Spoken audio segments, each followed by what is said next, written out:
Let me therefore end here and invite Secretary General Guterres to deliver his opening remarks. Mr. Chairman, distinguished heads of state and government of ASEAN, Mr. Secretary General, Excellencies, ladies and gentlemen.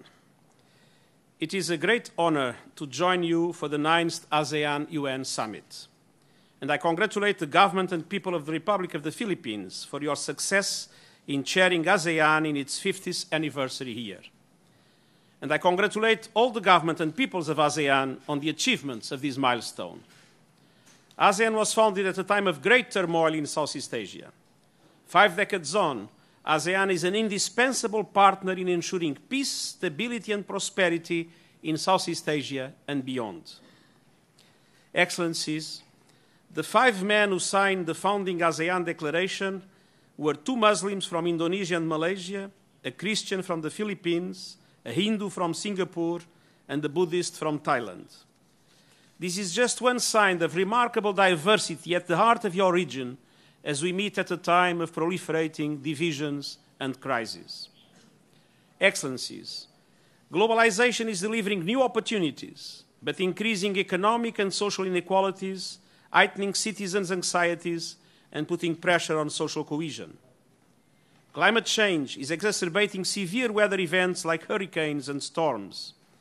And I commend ASEAN's leadership at the national and regional level for your decisive action to strengthen resilience and reduce the risk posed by climate change and other natural disasters. I will stress the importance of collective action at the global and regional levels at the COP23 in Germany later this week. Excellencies, as I told the General Assembly of the UN in September, I am extremely concerned by the threat of global terrorism and violent extremism, including in this region. The United Nations is prioritizing support for national and regional efforts to counter terrorism and to prevent violent extremism, including the establishment of a dedicated UN Office of Counter-Terrorism. We welcome the adoption of the Manila Declaration to counter the rise of radicalization and violent extremism and its recognition of the importance of comprehensive approaches and preventive action. The United Nations stands ready to provide technical support to ASEAN and its member countries in their efforts to counter terrorism and violent extremism and to combat transnational organized crime, including drug trafficking and people trafficking, through comprehensive policies designed to protect citizens with effective law enforcement and respect for human rights.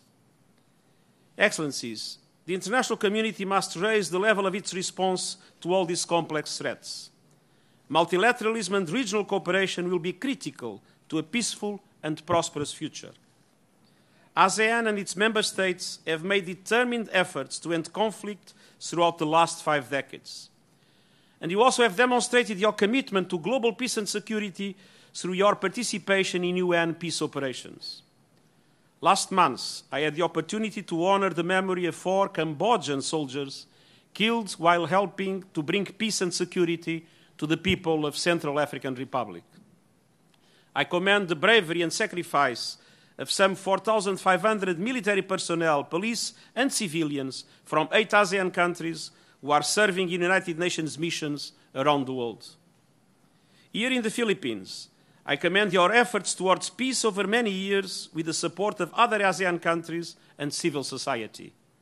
And I'm heartened by the recent liberation of Marawi from ISIS. Continued trilateral cooperation between the Philippines, Indonesia, and Malaysia will strengthen regional peace and security.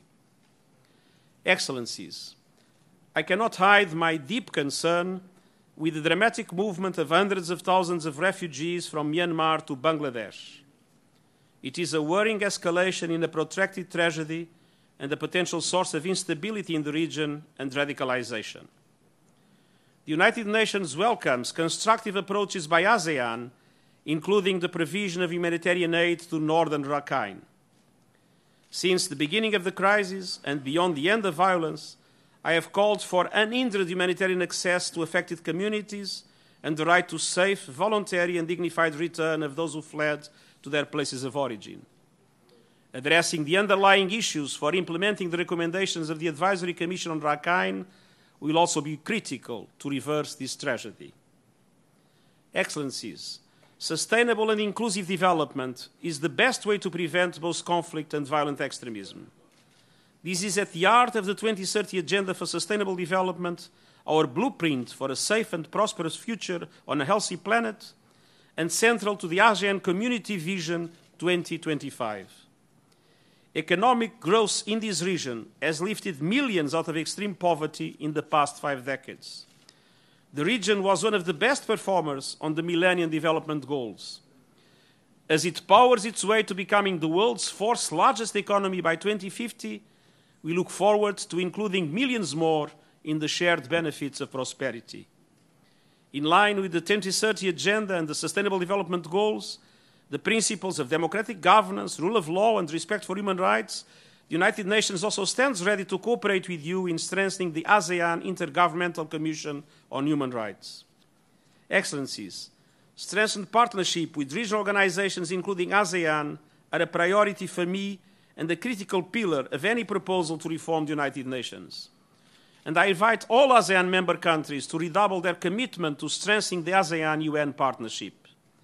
I am deeply committed to work with all of you for a quantum leap to be possible in the strategic cooperation between ASEAN and the UN.